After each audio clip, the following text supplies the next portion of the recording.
Hello friend, welcome to my channel. Friends, ज़्यादातर हम लोग गार्डनर छत पर मुख्यतः सबसे ज़्यादा लगाने वाला फ्रूट प्लांट होता है नींबू।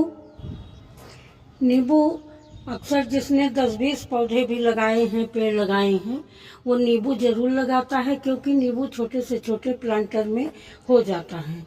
उसके बाद नंबर आता है अमरूद का। वैसे लगाने को तो लोग अब यहाँ तक कि जैक फ्रूट यानी कटहल तक का लगाते हैं, और आम, बेर, जामुन, अनार, अंगूर, कीवी, संतरा, मौसमी, सेब तक लोग लगाते हैं। लेकिन उस अमरूद ज़्यादातर लोग, अब अमरूद की भी बहुत सारी वैरायटीज़ हैं जो कि गमले में आसानी से हो जाती हैं और अच्छी फ्रूटिंग मिलती है। तो आज मैंने ये ताइवान पिंक अमरूद लगाया है इस ग्रो बैग में, 18x18 के ग्रो बैग में।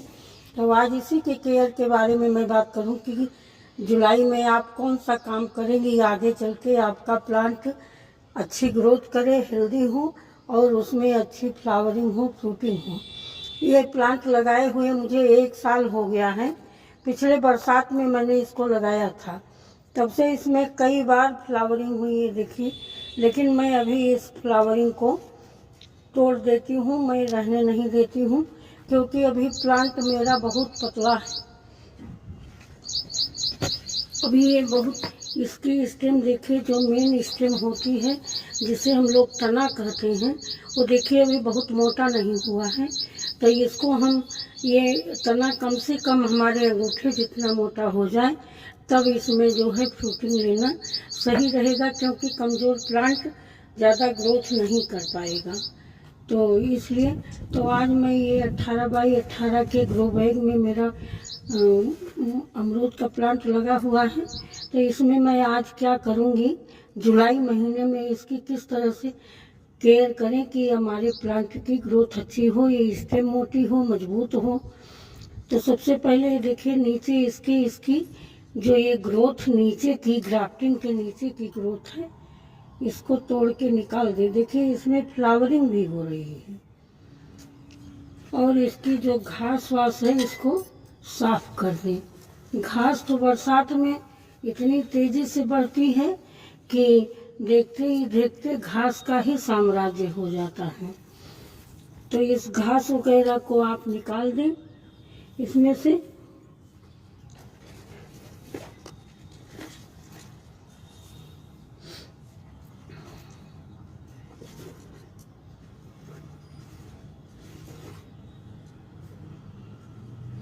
ये महीन महीन पत्तियों वाली घास जिस गमले में होती है, पूरा एकदम घेर लेती है, ढक लेती है। वैसे गर्मी में मल्चिंग का बहुत अच्छा काम करती है ये वाली घास।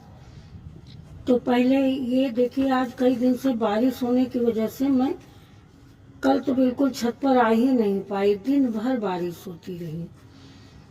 तो इसकी मिट्टी को ज़्यादा गहरी गुड़ाई न करें, बस इसे थोड़ा सा भुरभुरी कर लें और इसको ये किनारे किनारे एक रिंग बना लें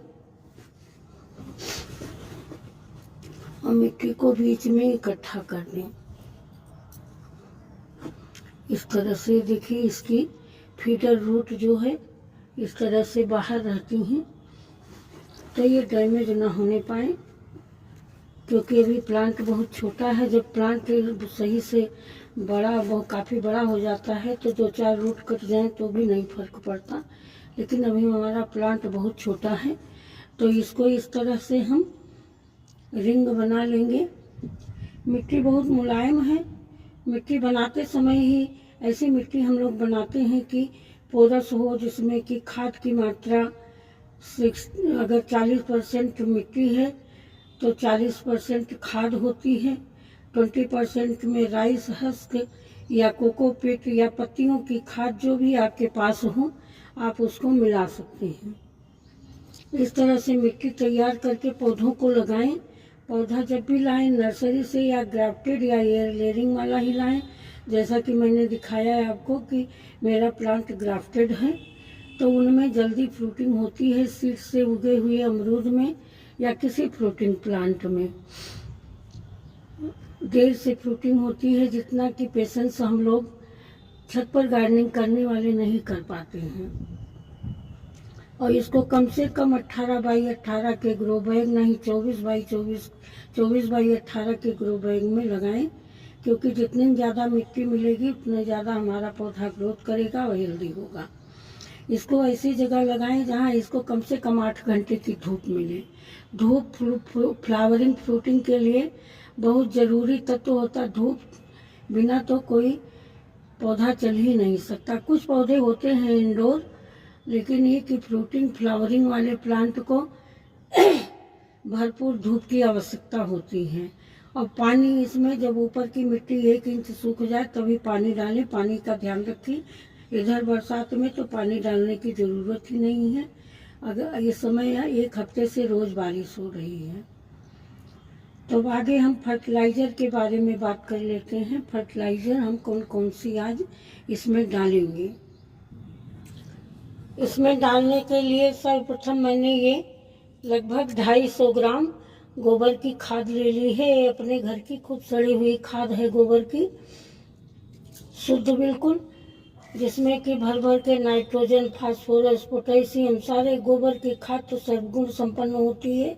इस समय बरसात में, वैसे बरसात के पानी में भी नाइट्रोजन होता है, खूब हमारे पौधे बहुत अच्छी ग्रोथ करते हैं।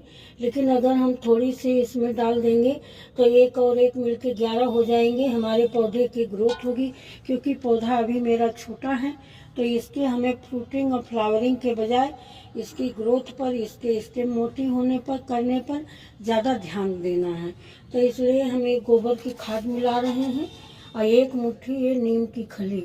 नीम की खली में भी नाइट्रोजन, फास्फोरस, पोटेशियम, और इसके सबसे बड़ा प्लस पॉइंट ये मिट्टी में जो हमारे हानिकारक कीटाणु जीवाणु होते हैं उनमें एंटीसेप्टिक का काम करेगा, पेस्टिसाइड का काम करेगा और पोषण भी देगा। और उसके बाद मैंने 2 चम्मच ले ली है ये नीम खली पाउडर, मस्टर्ड केक का पाउडर। इसको मस्टर्ड केक मैंने मंगाया था जहाँ तेल मिल होती है वहाँ से। तो इसको मैंने मिक्सी में पीस के पाउडर बना लिया है। और उसके बाद उतना 2 चम्मच ही मैंने राख ले ली है। तो हाँ फ्रेंड, ये मस्टर्ड केक भी बहुत अच्छा ग्रोथ बढ़ाने के लिए इसमें nitrogen, phosphorus, potassium, calcium, magnesium सारे गुणों से, पौष्टिक गुणों से भरपूर होता है। उसी तरह से ये राख होती है, इसमें कैल्शियम, मैग्नीशियम, पोटेशियम भर भर के होता है और इससे फंगस लगने की संभावना नहीं होती है। हमारे प्लांट में ये एंटी फंगल भी होता है और ये फर्टिलाइज़र भी होता है, ये पेस्टिसाइड का भी काम करता है। राख बहुत गुणकारी होती है, खासकर बरसात में अपने प्लांट में राख का उपयोग जरूर करें। राख बनाना बहुत आसान है, अगर आपको कहीं से उपला मिले उसकी बना लें। लकड़ियों की, गार्डन में मोटी लकड़ियां जो कटाई छटाई करते हैं उनको सुखा के उनको आग जला के राख बना लें, नहीं तो कार्डबोर्ड को जला के बना लें। कार्डबोर्ड तो सबके घर में होता है, और कार्डबोर्ड और ब्राउन पेपर, जिसे हम लोग बचपन में बांसी कागज़ करते थे, तो बांस और लकड़ियों से ही बना होता है, तो उसकी भी लकड़ी बहुत फायदेमंद होती है। उसके बाद ये हम थोड़ी सी हल्दी मिलाएंगे। हल्दी भी एंटीसेप्टिक का काम करती है और इसमें भी बहुत सारे माइक्रो न्यूट्रिएंट्स पाए जाते हैं जो मनुष्य के साथ साथ हमारे पेड़ पौधों को भी अच्छी हेल्थ प्रदान करते हैं। और ये टूट फूट कटे फटे के भी प्रिपेयर करने का काम करती हैं। और उसके बाद हम इतनी चाय की पत्ती मिला लेंगे। चाय की पत्ती में भी भर भर के नाइट्रोजन होता है और ये हमारी मिट्टी को एसिडिक बनाएगी। जितने भी फ्रूटिंग फ्लावरिंग प्लांट होते हैं सबको ये एसिडिक मिट्टी बहुत पसंद होती है और एसिडिक बनाएगी। एसिडिक मिट्टी हो जाती तो हमारे गमले की मिट्टी का पीएच मान बहुत अच्छा हो जाता है। तो इतनी खाद मेरी प्रिपेयर हुई है। अब इसको हम अपने नींबू के प्लांट की जो मैंने जगह बनाई है इस तरह से किनारे किनारे हम डाल देंगे।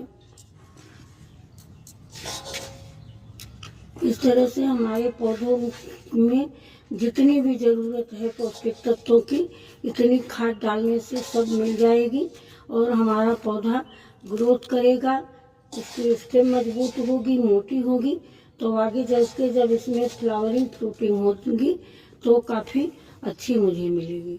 इस तरह से चारों तरफ बिखेर देने के बाद फिर जो ये मिट्टी मैंने लगाई है इसी से इसको ढक देंगे।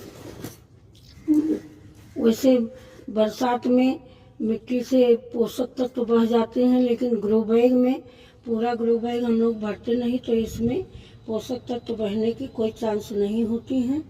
इतना करने के बाद अब पानी डालने की ज़रूरत नहीं है, क्योंकि मिट्टी ऑलरेडी इतनी गीली है और हो सकता है संभवतः देखिए बादल बने हुए हैं, क्या पता बारिश ही हो जाए। आज हल्की धूप निकल रही है, तो मैंने सोचा कि वीडियो बना लें। ठीक है दोस्तों, वीडियो कैसी लगी? अगर ज़रा भी इंफॉर्मेटिव या यूज़फुल आपको लगी हो तो मेरे चैनल को सब्सक्राइब करें, मेरे वीडियो को लाइक शेयर करें, कमेंट में ज़रूर बताएं वीडियो कैसी लगी। फिर मिलेंगे नेक्स्ट वीडियो में नई जानकारी के साथ। तब तक के लिए thank you. Happy gardening, take care friend.